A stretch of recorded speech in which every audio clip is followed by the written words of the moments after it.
we have a very special machine at the shed, the Alonze 600 Special, and we have the man himself.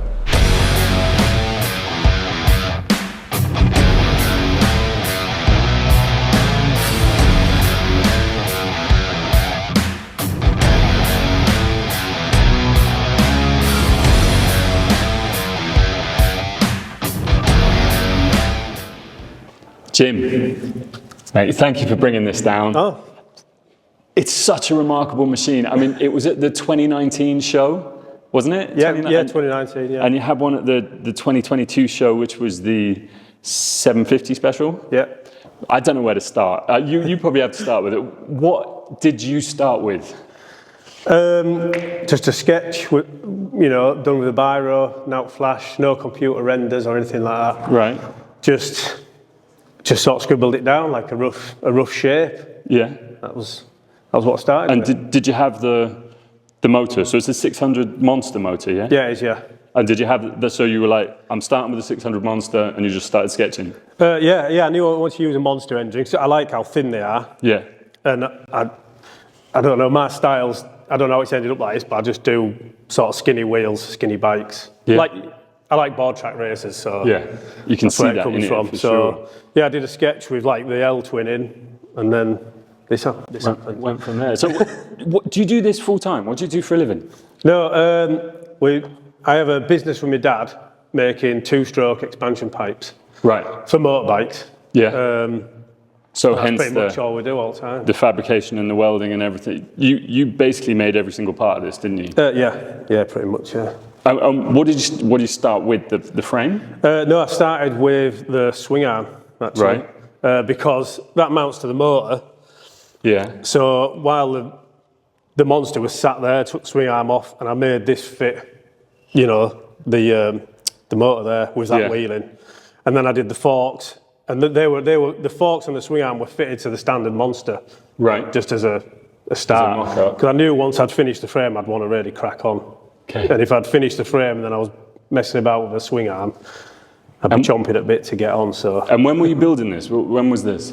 November 2018 I started it. And how long did it take start to finish? About a day before Bike Shed 2019. Right, awesome. Well, it was after, because I didn't run it before the show. I didn't have time. I painted it like 3 days before or something. Right. So it was that close. And so you built the swing arm, the forks. Let's talk more about these forks. The girder forks, yeah. Girder forks. What did you base these off? So I've got an old Triumph with some early Norton girder forks on. Yeah. And they're just cool, aren't they? Yeah. So I wanted to do something different. And I wanted to do, trellis to match, Ducatis are generally trellis, aren't they? Or the early ones are. So you've got trellis everywhere. And what's the shock in here? That's off a mountain bike rear shock. So you can adjust it all and stuff, rebound, damping. And so the measurements and stuff, that's all taken off the early Norton? Yeah, roughly, yeah. Right.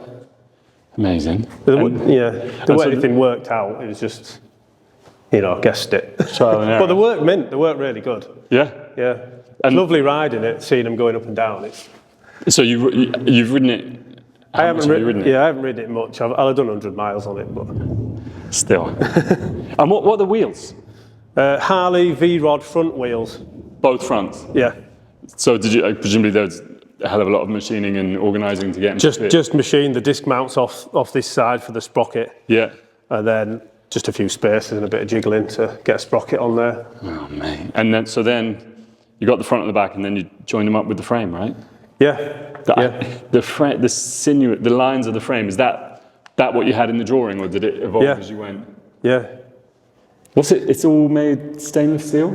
Yeah, 316 stainless. Not the best frame material, but I did a 350 Ducati single with stainless frame. And just when it's under these lights and stuff, the sheen you get off it when it's brushed, I had to do it again.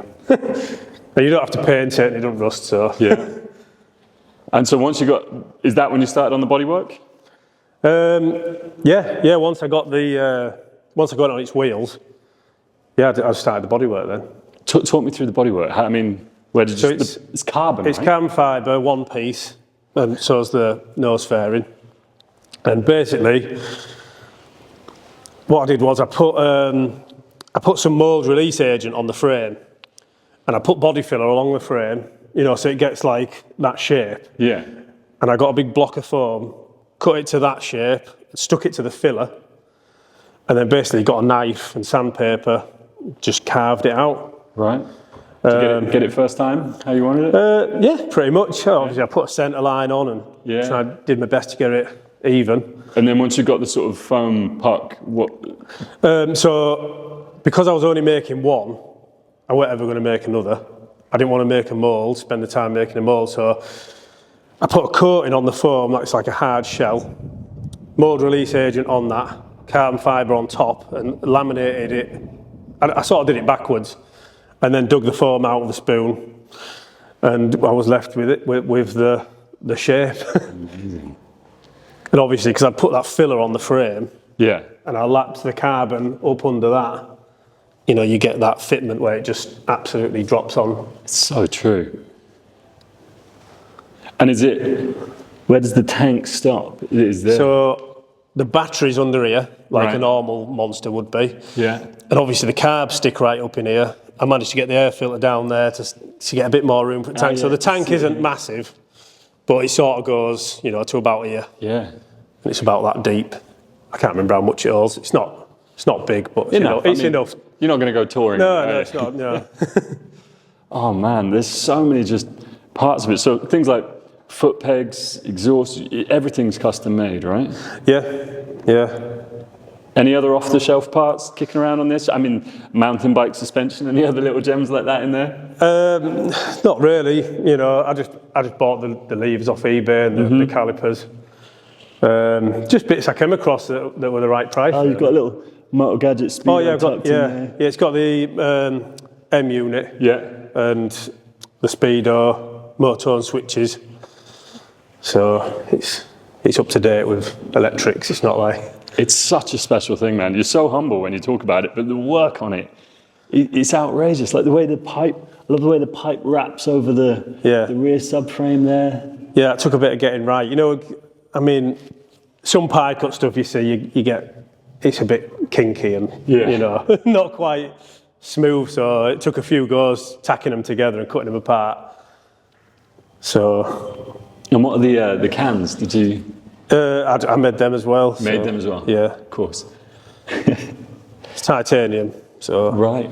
First time doing titanium, which I'd watched so many YouTube videos on welding titanium, and it's just like welding stainless, really. It's no different, wasting my time. And I love this part around the headlight here, the fixing for the headlight. How did you make that? So I machined this circular bit just on the lathe, and then they were just bashed round by hand, and it's sort of welded there and there, and just obviously milled them in. So these are indicators, yeah? Yeah, they're like them sequential, you know, that they like move along. And then just welded and dressed it, polished it. It's outrageous. Outrageous. So you did the 350 single. Yep. Then it was the 600. Then it was the 750. That had a great name, didn't it? The 22. What was it called? It was what my sister called it, the underwater sea bullet, right? Because it's a bit shark-like. Yeah. And it's like a bullet front end, so Underwater it got nicknamed that. Yeah. Whereas this is still the Alonze 600 special. Yeah. Mate. Original names. And are you making anything else at the moment? I've just got a Ducati ST2, right? Which is they're a 950cc. Yeah, the water-cooled one. Yeah. So I'm going to do the Alonze 950 special. And what is that? What's going to be different? Anything different on that? So it's water-cooled, which isn't my thing. I normally like the simplicity of the air-cooled, but I don't like radiators. So it's going to have a fairing on, like a full fairing to cover the radiator. You're going to carbon for that as well? Alley, I think. Polished alley. Yeah, I enjoyed doing the silver, the 750. Yeah. So I'm going to have a go at that. Okay. Awesome. Any chance it's going to be ready for May? I doubt it. Well, it'd be mint if it was, but there's always 2025. Yeah. Oh man, it is an absolutely outrageous machine. Thank you for bringing it down here. No worries. It's a pleasure. Privileged to have it here. People are going to enjoy seeing it. And it's up for sale, isn't it? It is up for sale, yeah. Yeah. Well, it'll be on the classifieds. Yeah, we'll get it on the classifieds, and then people can come down and see it. I hope you enjoyed the video. And if you've got any questions, which I'm sure there will be, put them in the comments, and we'll forward them to you, Jim, and you can tell people how you did it. Yeah, okay. Mate, it's wonderful. Thank you. Cheers, thank you. Do you think we missed anything? No, unless you want to fire it up. Yes. Okay. Yes, let's fire it up. 20-point turn.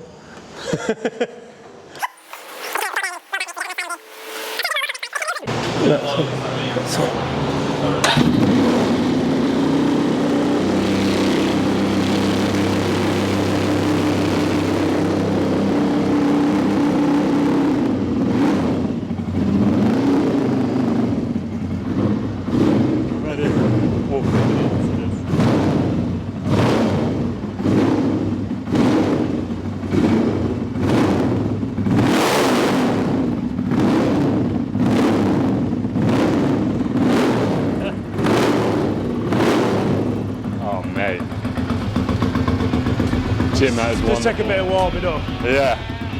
But it's straight away. Yeah, I did run it last night, so that's probably why.